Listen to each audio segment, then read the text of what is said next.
Welcome to Fowl Play, your one-stop shop for Realm Royale news, discussion, and updates. When it comes to cooking chickens, few know better than your host and head chef, I hold shift. Hello everybody, welcome back to Fowl Play, your premier Realm Royale podcast. Yes, I'm Alan, I hold shift out of Frio, and still with me, although maybe regrettably so, we still have Baggins, Jaggeris, and Shaw. Hello all. Hi. How you doing? We're still here. Yay. Yeah. You know, it's funny, Shaw, he responded with, we're still here from last week. Yeah. I'm reminded very briefly, Shaw gave the woo response. Have you guys seen Dimitri Martin's new comedy special on Netflix? No, I haven't. No, I don't think so. I've seen his older stuff, and he's always pretty funny. It's very good. There is a section where he talks about people who say woo and like in audiences and stuff, and it just immediately reminded me of that. So what did he say about him? No, I can't. I'm not going to even try to replicate it. I just your homework for this week, Shaw, is to go and watch Dimitri Martin's stand-up special and then react to us next week when you see it. How about that? All right, I will. Sounds good. Homework. All right, so we've got 3 different topics to talk about with you guys today. Of course, there's no new patch notes, and no server has been updated, at least since the PTS, but there are a couple of updates happening to the competitive side of the game. Most notably, this upcoming Wednesday, the $10,000 high-res invitational will not be duos, it will not be solos, it will be in the format of squads. And that's going to be really interesting. Squads of 4, of course. But, of course, we've also, over the last couple of weeks, seen things change from 10 rounds to 8 rounds to 6 rounds, different scoring caps, stuff of that nature. So, Baggins, I want to get your thoughts first because you're talking about your squad that you're probably going to be going to battle with. What are your thoughts as far as how the competitive nature has felt so far and where you think squads are going to kind of land in the spectrum? I'm pretty excited for it. I'm always open to try out something new. I feel like duos is still going to be like the best format. In the solos, I can't speak too much. I actually didn't bother competing in the solos because I just, from a stream, like for me, I would say I'm like a streamer first and then like a I don't want to say the word pro, but a gamer second. Like I feel like I'm more of an entertainer and a guy who just talks a lot before. Like I wouldn't put my gameplay as like my hey, come watch me be really good at games. I wouldn't say that's like my pull. So from a tournament perspective, like if you go out in an early round, or if you go out early in the round, it's really painful because you have a 3-minute delay. You can't talk to chat. You just sort of stuck there like twiddling your thumbs. And if you're playing in solos, you don't even have your teammate to talk to. And that's just rough. Like I knew it was gonna be like that, and I was like, I don't even want to like subject myself to that because I was looking around. I even like jumped in on your stream shift and Shaw as well just to see what you guys were doing. And there was a couple of rounds where you guys were out, and you just sort of like sat there, and I'm like, oh man, this is not like fun. Not gonna lie, dude. Because I think it was just going to be such a camping meta as well. And I had a suspicion it was going to be a lot of assassins because they're just really good at staying alive. I was actually surprised at how many engineers weren't in the tournament. It was almost entirely assassins, which I guess makes sense with how good their kit is. But I don't feel like I'm the best assassin player, so I just decided to sit that one out. But I definitely won't be sitting the squads one out.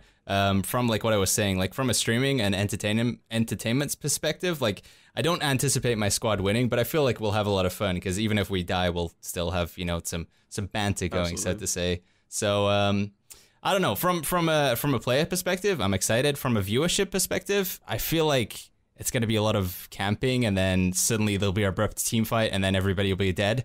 So I don't know. The casters are gonna have a fun one with that. But I'm open to giving it a go. I still feel like duos will be the most competitive format, though. Yeah, I'm interested to see what you have to say about it, Shaw, because you participated in one of the first duo tournaments, and then we didn't see you for a while. Then you came back for the solos, so I'm interested to see what your perspective is. Yeah, no, I'm actually really excited for it. I think squads are kind of the premier battle royale esport format that we've seen through PUBG and Fortnite and everything like that. I think they're going to be really exciting because the difference with squads is you can't drop at a lot of these ultra rural places that we're seeing a lot of solos and duos dropping. You can't drop at like a 2-house, edge of the map sort of zone and get yourself looted. Like I think a lot of people are going to be prioritizing these cities. And I think it is going to be kind of these cool 3-way battles, and you're going to see one team start to lose, they retreat, maybe they lost a couple of members, and then these other teams battling it out to the end. I think there's an opportunity for a lot of really cool dynamics in the 4v4 format. I've been looking forward to this forever. So Hopefully I'll be participating in that. I'm not sure yet. I would have to put together a team, but I think fours are going to be really cool.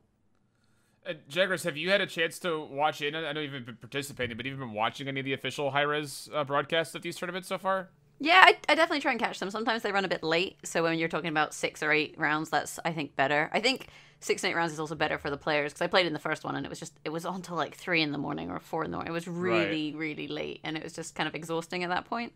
In terms of squads, though, I think squads is going to be kind of chaotic, because basically you have 4 people guaranteed to be dropping, you know, as a unit, right? So instead of having, like in solos, where you have 81 drops or 42 drops in duos, you're going to have all these 4 drops, and in some ways it might come down to, like, if 3 squads just drop in the same starting place, that's going to be a complete, you know, nightmare. It's going to be super crazy. And whereas if you drop 4 as a solo, you don't get your chicken trophies early, so you don't get your weapons. So it's going to be interesting to see how that plays out in terms of how the kind of drop strategy develops across the course of the tournament, because you notice in like solos and duo tournaments, the ones we've had in the past, there's like kind of certain people have certain strategies for how they drop, and different strategies kind of adapt throughout the tournament. Like maybe early on people are dropping kind of central, but then later they drop more on the periphery.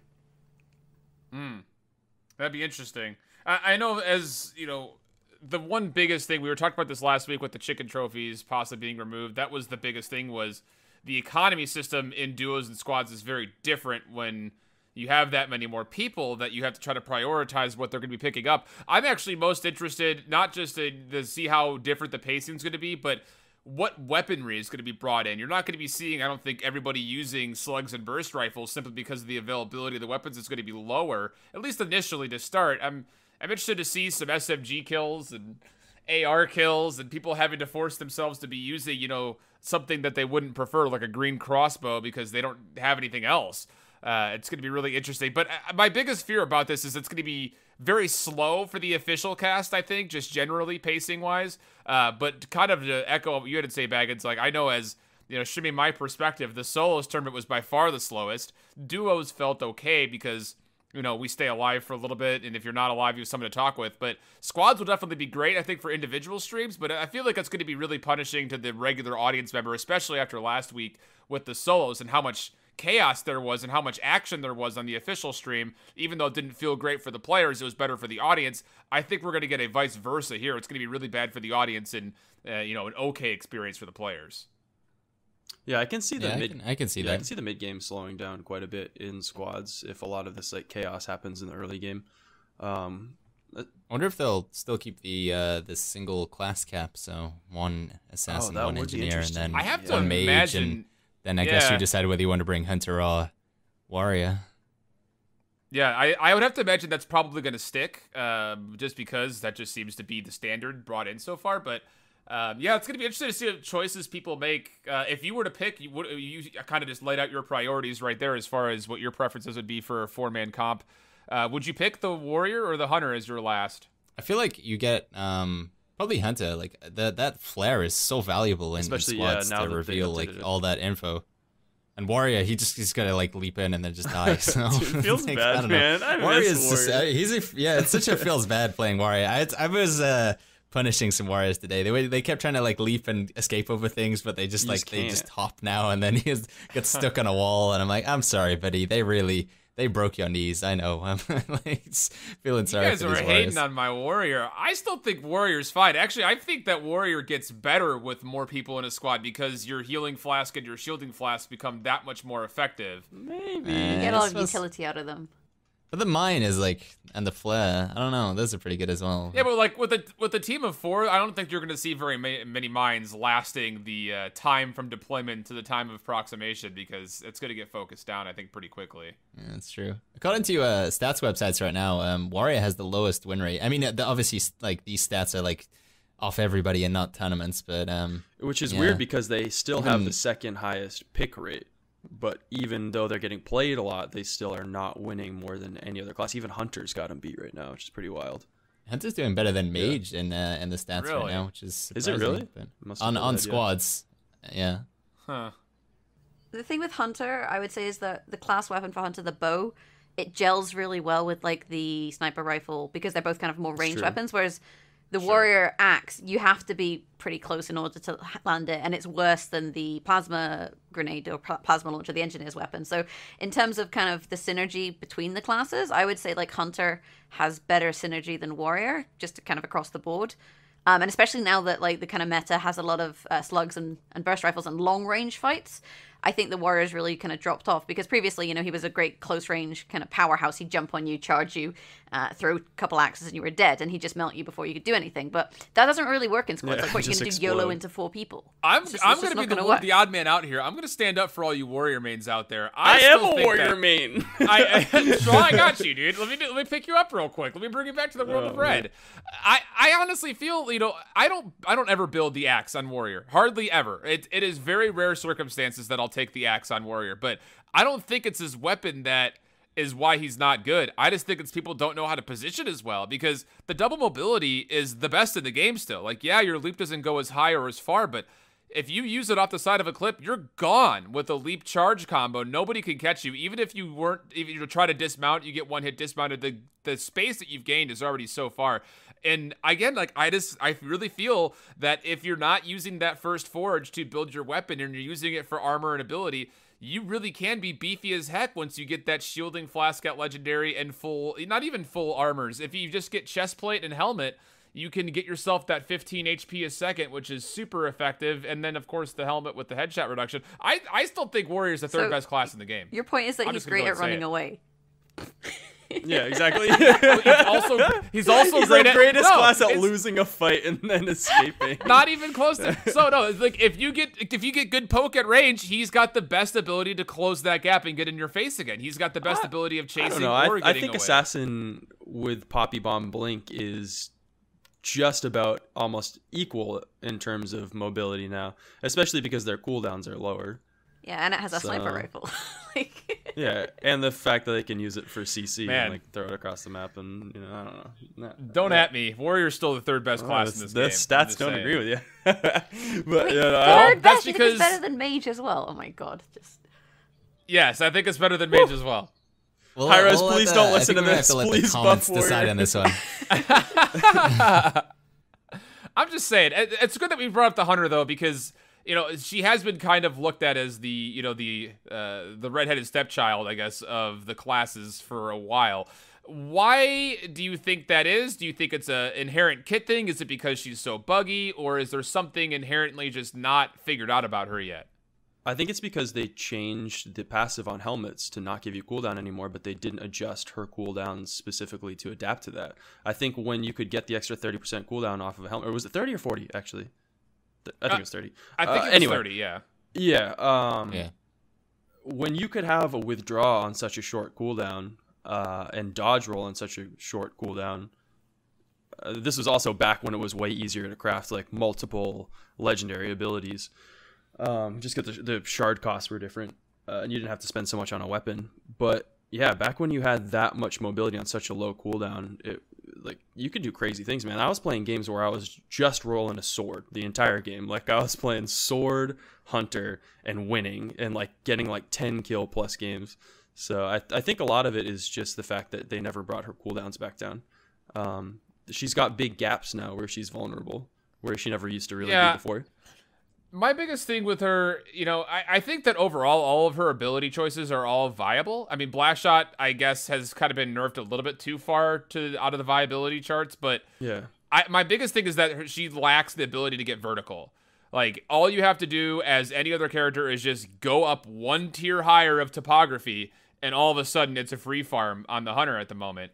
Now, that being said, if you get yourself a gold withdraw, gold dodge roll, you can still get yourself into a position to survive. But I think the fact of the matter is that if she's even close to short range or mid range and you're above her, she's just dead. And that's where I think that she struggles the most. Yeah, I had a hilarious solo match this morning. I was playing Engineer, and the final zone was on Fungal Forest, and it was an Assassin, Hunter, and me on Engineer. And like I made the decision, like I'm just gonna kill the assassin straight away, and then I'll worry about the hunter, because I know I'm on top of those mushrooms. And there's nothing. And there's literally nothing she can do. She's just screwed, and that's just like it feels unfair almost. But yeah, so I feel that is one of the biggest problems with the hunter right now. I want to get your take on this, Jaggers, because I feel like the dodge roll ability on its cooldown already being the lowest passive mobility in the game is awesome, and the ability to kind of dodge shots and timeout shots from slugs and things like that is really cool. Would you rather see possibly the withdraw getting nixed for something like a grapple hook or some way for her to get vertical, or what are your thoughts on the movement for Hunter so far? It's a tricky one, because I almost feel like the Hunter is like what a class should be in Realm. Like, she feels so good. The problem is everyone has so much other mobility, that's why she kind of lags, and I think she does have a higher skill ceiling than some of the other classes. But I wouldn't want to get rid of the roll in place of like a grappling hook. I think that's the issue. So maybe you have the grapple, but you'd have to have one of them as a default, and I feel like you have to have the grappling hook as a default. So then maybe you replace the withdraw with the roll. So then the roll is something that you pick up, and the grapple is something you have by default. I think that's probably how I would do it. There was a time in the game, like, during like the first 2 weeks of Realm's launch on Steam, where Hunter was like the best class in the game, though, and she still had the same abilities then as she did now, but she just had a lot more damage. I don't know, it was a lot easier to confirm the damage. Yeah, the bow damage, and the projectile was massive. You got to remember that it was literally the size of a character. It's like when model. the arrows were javelins. I feel like if we I don't want to go fully back to that because it was kind of ridiculous, but just taking a step back to that is also like an approach to make him more viable as well, in my opinion.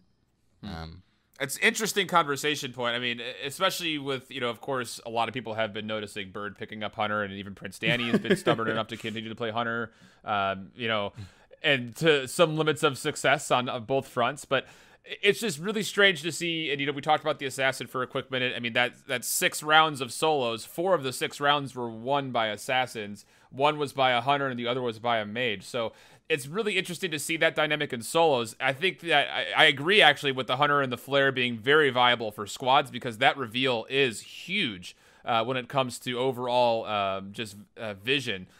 So, Shaw, going back to the competitive side of things with these squads, if you were to play in a 4-man squad this coming Wednesday, what would be the 4 champions you'd want to see in your comp? Yeah, probably the same thing that Baggins was saying. I think I'd probably just leave out the Warrior, because it seems like the one character that really wouldn't mesh well with anybody else. I mean, I love Warrior to death. I've been a Warrior main since the onset, but I think, they're just the one class that can't do it the same way that other classes can. I think, you set up your Engineer. You've got the Mage who can do very good damage from long range. Like that Fireball is still no joke. The Stone Spear still does an absurd amount of damage if people do rush you. Hunter and Assassin mesh well. Like, everybody loves that shield. I just have to leave the Warrior out. On a side note, though, if they did allow double classes, what would you guys play? Like, if you could double up, would Warrior be better in that sense? Like, would you run 2 Assassins, 2 Warriors, so like you get some pot shots off on them and then dive on them? Or if you could run doubles, what would you do? I could see a world with an Assassin, an Engineer, and 2 Warriors. I could see a world where that exists. So you get 2 people that can push and someone that could kind of keep a shield up. You can't. I don't think you could go to squads without running Engineer. The shield is just too strong, flat out. You're gonna see. You're gonna see very quickly how overpowered Engineer is in this squad tournament, because if Firebomb is gonna be nuts, Barricade's gonna be nuts, Healing Totem is gonna be nuts. It's gonna be, and then of course, even if you do get the Plasma Launcher off. I would say if I were to be picking, I think if I were to prioritize who would get their weapons first, I think Assassin gets the Sniper first, and then Plasma Launcher comes out second, because of the splash damage. It's just going to be super devastating to teams that are crowded behind areas. Especially if they got a... Are you assuming like 1 double up? Just 1. Yeah, like you could only run 2 of one particular class. I would go for double Engineer, double Barricade, double Firebomb. Or double Healing Totem. I mean, if you got 2 of those on the ground, like, even if you don't have any armor, it doesn't matter, because 2 Healing Totems are going to keep you at 1200 like just the entire time. So we can all agree that we don't want to see double classes of anything, no matter what the limit is. It would be, that would be crazy. It'd be a meme fest. And then last thing on the competitive format, second to last thing on the competitive format, what did you guys prefer, either A, playing it? Well, let's just do this. If you were playing or did play, and then if you were watching or did watch, A and then B, which rounds did you prefer? Did you prefer playing in 6 or watching 6? Which would you prefer to play at? Which would you prefer to watch? We'll start with Baggins. I think I don't know how long the actual watch time was for on the 6 rounds. Does anybody know how long that actually ended up going? It was quick. It was maybe it tends 3 hours. to be half the amount of rounds in hours. So a 10 rounder will be like 5 hours. The 6 rounder was like 3 hours.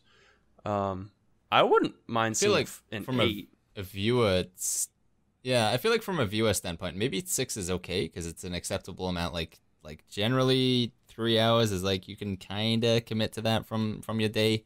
You know, if you think about how much the average person works and then how much you sleep and then just your free It's time. like a long movie. But I feel like from a player standpoint, 8 gives you more consistent stats because in 6 rounds you can have some. If you have like 1 or 2 bad rounds in 6, then that's like a third of your games. So, whereas in an 8-round format, then generally the most consistent players, like you won't get any anomalies really. Like the players who are doing well consistently and maybe have 1 bad round, they'll still end up at the top. So, but those 2 extra rounds can, you know, that could be like another 40 minutes, 50 minutes sometimes. So yeah, I would love to see a happy medium at 8 rounds because I played in a 10 round and it was exhausting, man. It took forever and yeah, it was 10 is too much. It was a long I feel. haul. But I played in the 6 round solo tournament also, and it felt like it was over in an instant. And like you were saying, Baggins, like I took, I think 2 bad rounds early on, and I was just like, well, that's it for me. I was like, whatever, man. I didn't even care. Some people actually, some players decided to just like they quit halfway through because they just knew they were going to be out. Rounds. So yeah, so I feel like you can. That's obviously not a good sign either. So I think 8 is probably the sweet spot. Maybe a little bit too much for the viewers. We'd have to ask the chat, the comments, but yeah. What did you think, Jagris, as far as the spectator experience? 10 is too long to play, and it's too long to watch. Admittedly, the tournament I played in, like, it also had a lot of restarts and issues where we restarted, and then like some people didn't know there was a restart, and then kept playing, and so you had to wait, and it was just like it was the first tournament, so there was kind of some kinks. But I still think 10 is way too long. I think 8 is a pretty good spot, to be honest, in terms of tournament length, in terms of how competitive the format is. I think in some ways, it also depends, I guess, how many players there are. You know, whether you're doing like solos or duos or squads, like how many teams and stuff. How many rounds you want, and also how you do the scoring. Because, like, you know, 2 points for kill, it works really nicely in duos. Like, I think the scoring system in duos is really quite good. Whereas we saw in solos that didn't work so well. No. So it's kind of a balancing act. But I, like, from the first week when I played, I said you should make this 8 rounds, like 6 to 8. And to be honest, I think 8, like Baggins says, is exactly kind of where it needs to be for a weekly tournament. Like, if you're doing, you know, a big $1 million weekend event, then, you know, you're gonna have to completely reformat it. But I think for these kind of weekly online tournaments, that's a good amount of time in terms of for the casters, for the players, and for the spectators, and it keeps it close enough also in terms of score that it stays exciting. True. I will actually agree with you. The 6 definitely was, I would say, too short. You don't really get the time to make up the ground you lost. Like Shaw said, and if you don't do well in your first 2 games, which is sort of like your MO too. I mean, you guys are always the ones that are making the comeback, you and Slick. Yeah, we always have a slow start to tournaments, and you know, I think Slick and I, even at our old age, would say that we would still prefer to see 10 because we just don't care about the time. But 8 definitely feels the most fair. 6 was just too short. But the other side of things, you know, this last solo tournament brought in another element. Lately, over the last 2 weeks, there have been a scoring cap. So, of course, it's the same -2 points per kill. But if you place 20th or above, you only get hit with a 20-point addition. That I honestly think it feels okay. It feels fine for duos.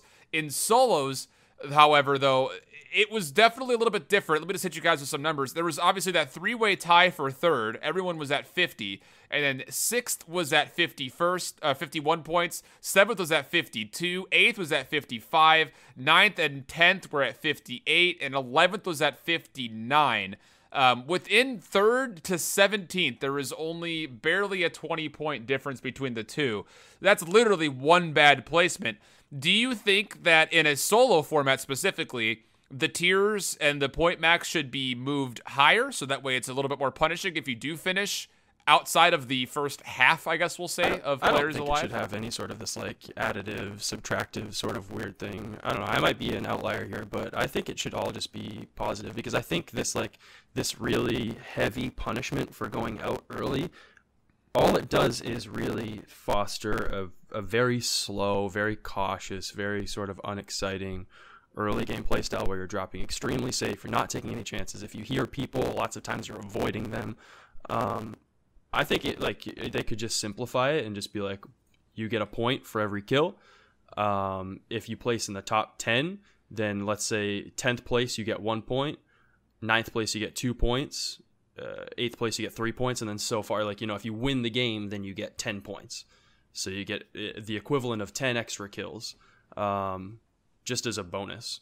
And then just make everything sort of like a positive scoring system where, like, if you get, that's 6 to 8 kills, but you go out in 20th, it's not still worse than if you came in 3rd but had no kills. It doesn't make any sense. Like, if you get 8 kills, that's 16 points. But if you come in 20th, you're positive 4. But if you come in 3rd with nothing, like I did that one game in the solos, I only went positive 3. And if I just kept doing that over and over and just playing because that entire game that I came in 3rd, I literally just skirted the map and I avoided every single person that I saw. And I could have placed in the money if I kept doing that, but I was like, I don't like this play style. I don't want to do this. But it wasn't, the benefits didn't outweigh the drawbacks of if I saw somebody and there was still 40 people alive, like the risk versus reward is if I win this fight, I get 2 points. If I lose this fight, I take 20. But at the same point, the 20-point cap should have, you would have thought, promote killing more early on. But the person that won the game won the tournament only had 8 kills. Yeah. The people that had, for instance, there was a tie for second most kills or third most kills at 14. Overpowered was one of them, and he finished 11th. Yeah, no, that's crazy. So, I think you should absolutely be rewarded for placing high because that's the whole purpose of a battle royale. Sure. But I don't think you should be penalized so heavily for going out because the other purpose of a battle royale is killing people. So I don't know, because the solo tournament, I think, definitely brought that stark realization because you were only getting 20 points. Like, with 70 players or whatever, how many total did we have? 66 total players in that tournament. 46 of them were only getting 20 points at most. That's different than the duos where half the problem is you're saying an insane amount of points. If you have bad rounds at the start, you're basically out. If you're giving someone 70 points, then what's their incentive to play another 8 rounds? It doesn't seem to make sense. Like, I think if you want to adjust the scoring whilst keeping the current format, you should just give more points for kills. Because in duos, if you take a fight, a 2v2, each of those kills is worth 2 points. That's a 4-point fight. Whereas in solos, you take a fight, you only get 2 points, and you then risk getting killed yourself because, there was a lot of vulturing and stuff. So if you want to keep the system, you just need to tweak the scoring with kills, I think, for the number of players and the number of teams. Alternatively, I don't hate Shaw's suggestion. I think that's the kind of thing that they could test out one week and be like, right, we're going to just try something completely different and see how it is. Think about the idea of placing in number 1, 2, or 3. So the top 3, it gives you the equivalent of some amount of kills as well. I don't know. I feel like winning a game should be important. Like actually being the last one standing. Because it was weird. I was looking through those standings. I saw one guy, he was in 15th place, and he had 14 kills, and he won a round. And then there was a guy 9 places ahead of him or something, and he only had 2 kills, and he didn't win a single round. And I'm just like, that's mind-boggling how that somebody with literally 10 more kills, and he won a round, is still 9 places behind. I feel like winning a round should also carry some weight as well. I don't know.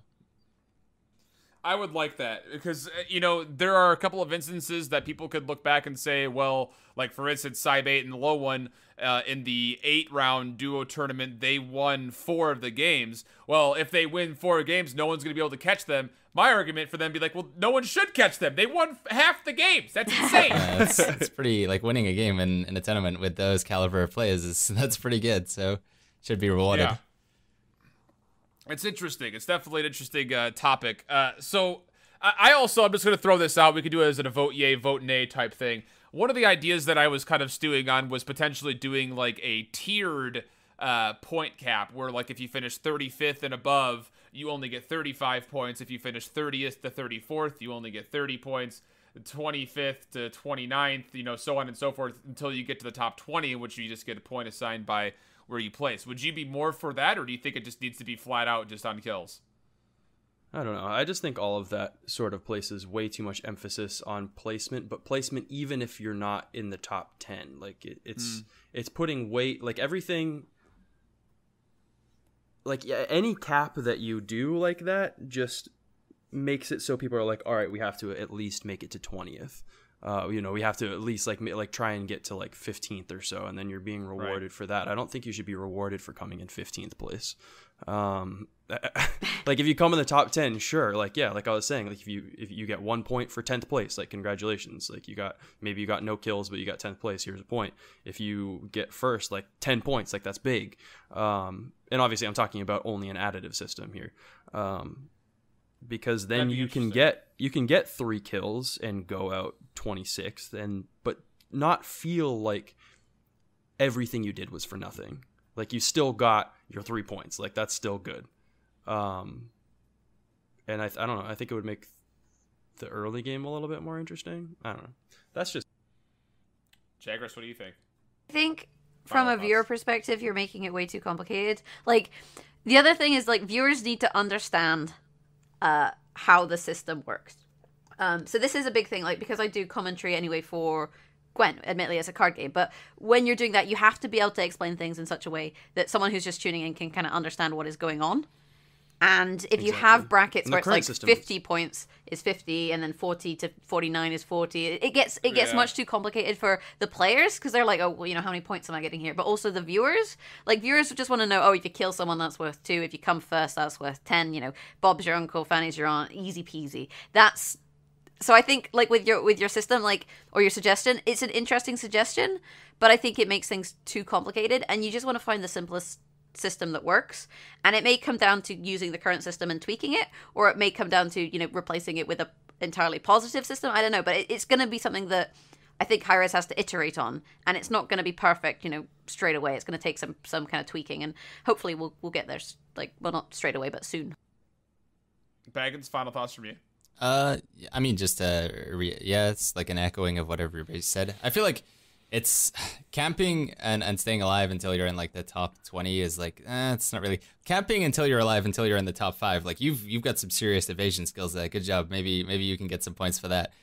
Hopefully you're actually taking the more exciting path and going for some action to place into the top 5. But I'd like to see it more that the placements don't really matter until it's like the top 5, top 10 maybe. And before that, it's the incentive is for kills and not to like do some sort of strategic play where it's like, well, we just better not like fight at all because otherwise we'll get a heavy point penalty for taking this risky fight.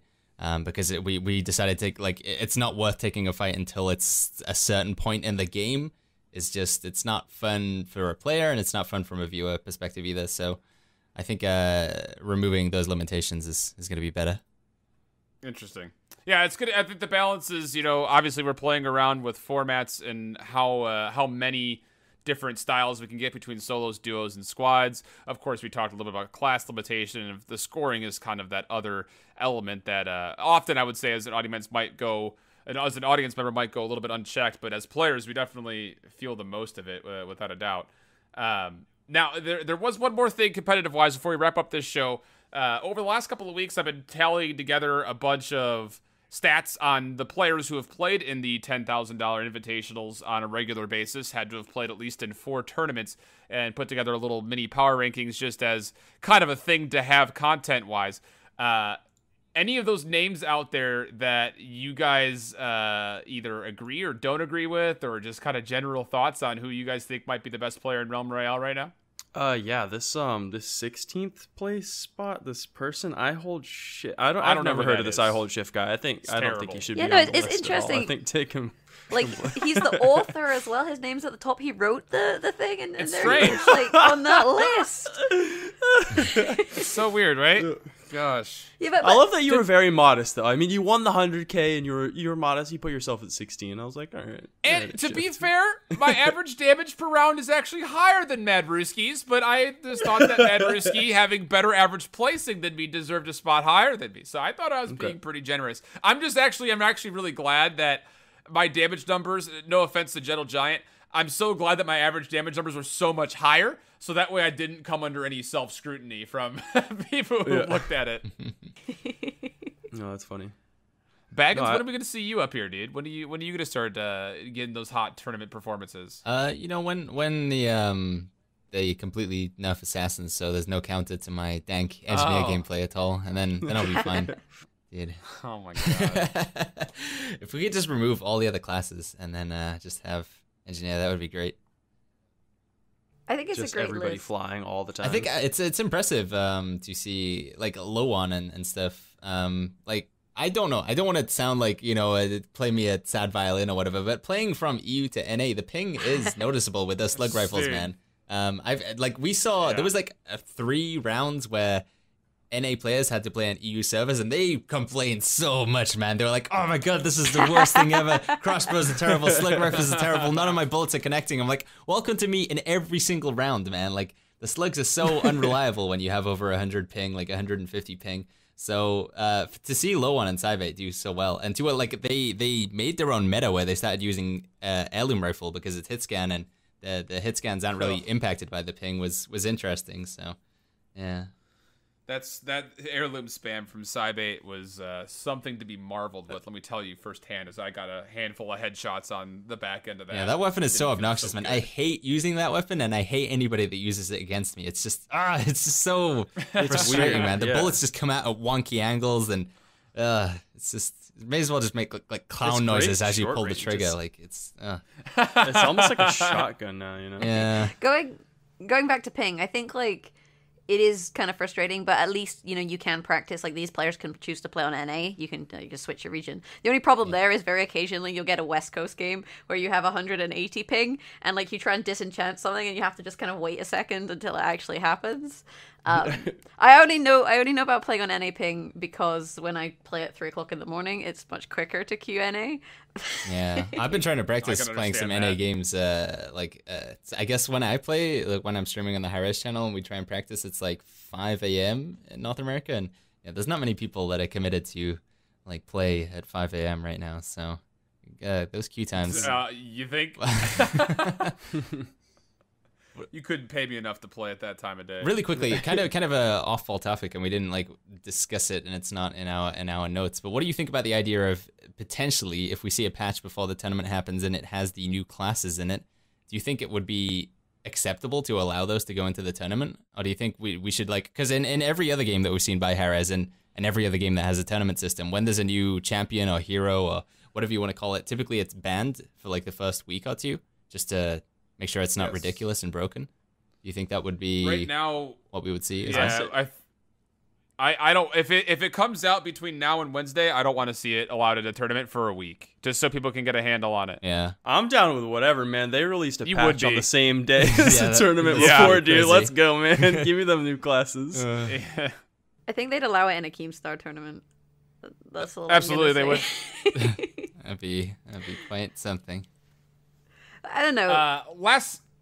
Go ahead. I was just going to say, like, if you have a new character, like, part of the tournaments are to kind of build hype around the game. So it depends on what your goal is, whether it's competitive integrity or advertising. And if you have a new hero, like, that's going to draw in viewers, and that's going to put you up the Twitch rankings. So I can kind of see both sides of the coin on that one. I like it. I like that from a content side of things. I don't like it from a competitive side of things. Yeah. It's kind of two sides of a different coin, maybe. Last things before we go, we'll just kind of leave this. People that are not listed on these power rankings that you're most terrified to go up against in game, starting with Baggins.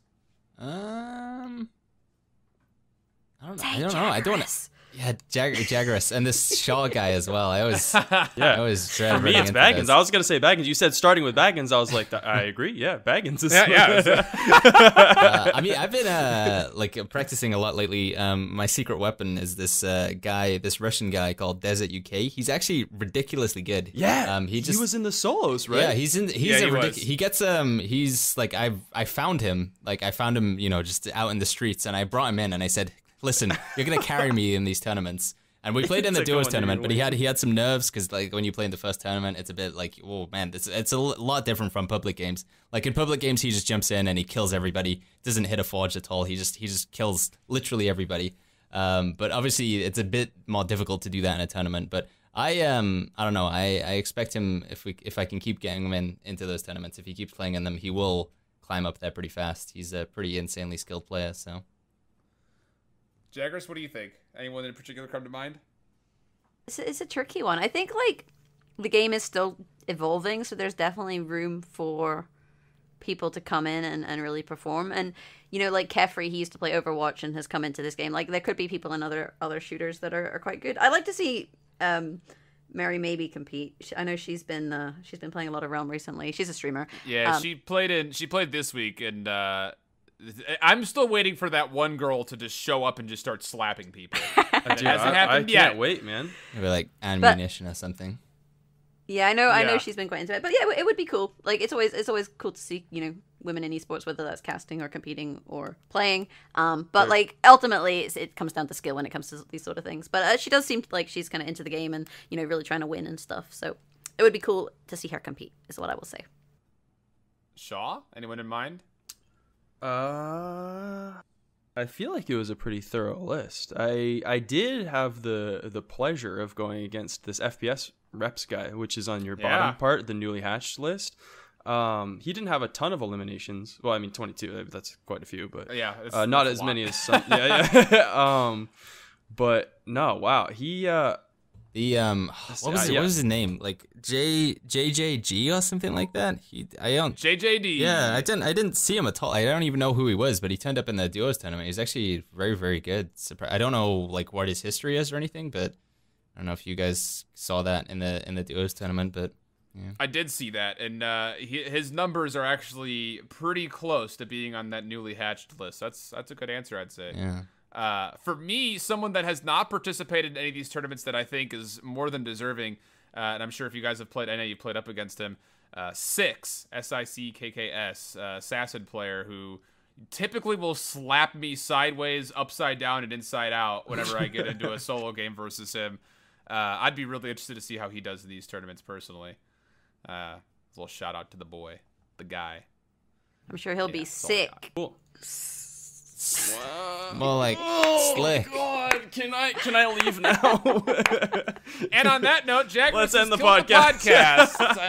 Keep on That's plucking. gonna be that's gonna be episode 2 from us here at Fowl Play. We hope you guys enjoyed it. Of course, you can find us on iTunes, Google Play, as well as SoundCloud and Baggins' YouTube. Hi. Self-promos. Hi.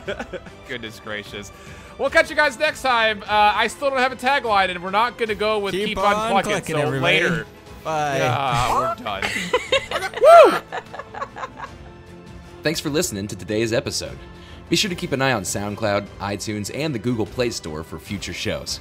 Foul play, except no substitutes.